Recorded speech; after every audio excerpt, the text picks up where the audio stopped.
Hello, everybody. Hello. He is founder and bishop of Exodus Faith Ministries, which is a non-denominational church in Chesapeake, Virginia, and also Boston, Massachusetts.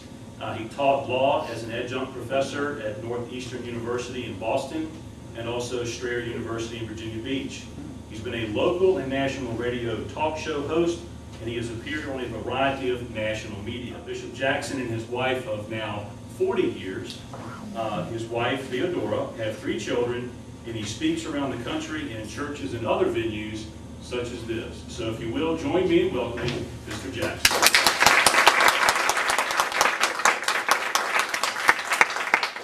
Well, it's really an honor to be here, and thank you for inviting me. My wife and I, by the way, were born in Chester and raised in Chester, Pennsylvania. So we have a certain homecoming feeling when we get here. But thank you so much. My wife and I are always gratified by what we see when we speak to Tea Party groups and Patriot groups, because we really believe that something wonderful is going on in our country right now. I have to tell you that when I left the campaign headquarters after the presidential election, my head was hung down, and I'd been praying, and our church had been on a 40-day fast, asking God to please have mercy on us. And even though the Republican candidate certainly wasn't my first choice, I thought, well, we'll still be a whole lot better off than with the present person who holds the office. And it didn't work out that way. And I really hoped that it wouldn't. But you know, I have to tell you that I really believe God has spoken to my heart and has spoken to many of our hearts now, and is saying, you know what? In the end, you won. You won. Because by him getting elected, the sleeping giant has been awakened. And there is no more putting us back to sleep. That is it. We have had it, and we're not taking any more. And all over the country, people are rising up. And that is just so wonderful to see. You know, in a kind of twisted way, we may look back and say, boy, he was the best thing that ever happened to the United States of America. Because we're coming back to those founding principles, those founding documents, those principles that made us great. I have to tell you that I also commend you, because you've done a very dangerous thing tonight. A very dangerous thing. You've invited me to come talk, and you've gathered together, and one of the things that we're deeply concerned about is our Constitution, and it being honored, and being respected, and being followed. But you know, Homeland Security has said that we people who are concerned about the Constitution are potential terrorists. We may be some kind of threat to national security. No, it's not Bill Ayers who bombed police stations and was sorry that he didn't do more to disrupt our country and to kill people and to hurt people. No, he's not a problem. And it's not Jeremiah Wright who wants God to, his word, damn America. It's not the Christmas Day bomber. And it's not the Times Square bomber, because after all, those of us who are concerned about those things are kind of overreacting. It's really no big deal. That's nothing we need to be concerned about. No, what we need to be concerned about are these patriots who are running around with constitutions in their pockets, talking about coming back to our founding principles. Now, those are some dangerous people. I'm glad to be dangerous along with you, frankly. And I'm glad to be here conspiring with you to make sure that our country follows the principles that founded it. In fact, you know, it's just interesting to me. We have a different vision of our country than this administration and most of the people, unfortunately, in Congress today. You know, we see this nation as a gift, something wonderful that's been given to us, the freedom, the opportunity, something that people all over the world envy, and you better believe me, that's what it is, envy. And yet we get to experience it, and our parents and grandparents have experienced it, and we want our children to experience it. We love this country. You know, we sing the national anthem and we get goosebumps. We're being governed by a set of folks now who have a whole different view. I mean, anytime you have somebody running for national office, running for president, who says, I am going to make a statement I don't want to wear the American flag lapel pin. You clearly have a very different orientation. I served 3 years in the United States Marine Corps. I am a Christian. I love God. That means I'm a man of peace. But I tell you, when you start denigrating that flag, you are getting on the fighting side of me. And when he said he didn't want to wear it, I said, there's something wrong with this man.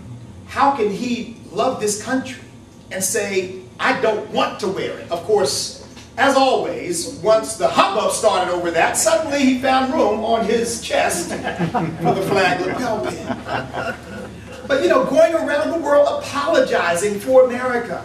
We've been derisive, and we've been dismissive, and we've been arrogant, and we have sought to impose our will on other people, and we need to bow and to genuflect. We are so sorry. You know what? We don't owe the world an apology. The world owes us a debt of thanks. Amen. Because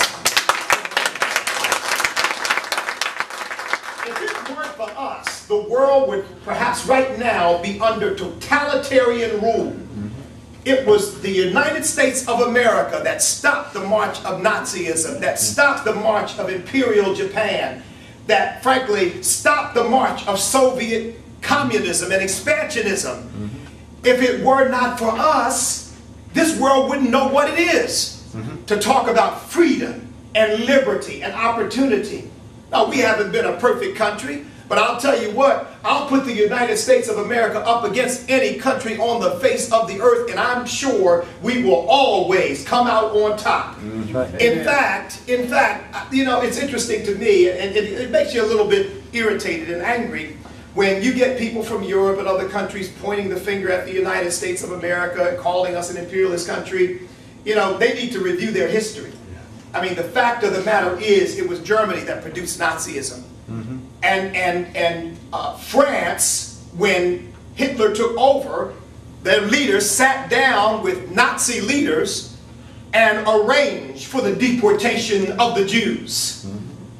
The only exception they made was if they're Jews who are born in France, will you leave them alone? And the Nazis said, yeah, we'll hold off on them. Of course, among themselves, they said, we'll come back for them later.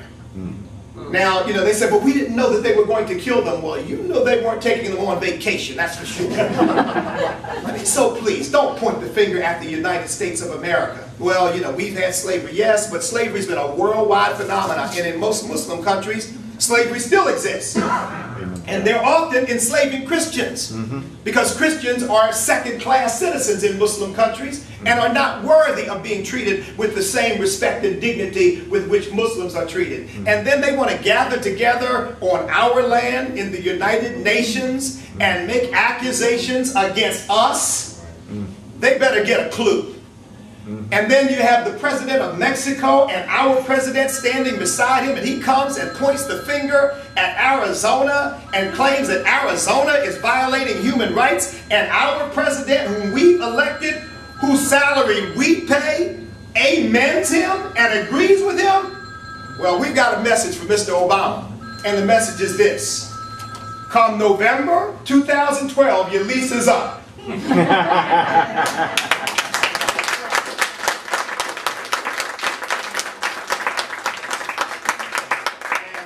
Barry Soreto or Barack Obama, or whatever name he chooses to use, is heading back to Chicago, or if he wants to keep going, Hawaii, and maybe a little further, Indonesia if necessary.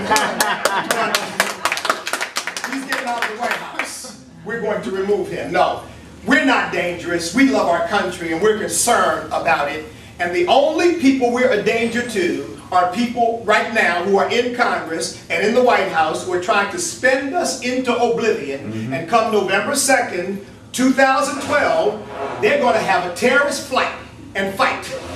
Because we're going to have ballots exploding all over this country in their faces. And yes, they're going to be scared, all right, because the American people have risen up. We're going to rise up with righteous indignation and tell them, go home. We're done with you. We're going to bring some people in who respect us, respect our Constitution, and respect God. You know, there are people who want to make this country into something God never intended, our founding fathers never intended, that we will never accept, and so they're going to have to go. So that's why I'm so honored to be here and be a part of what you are doing.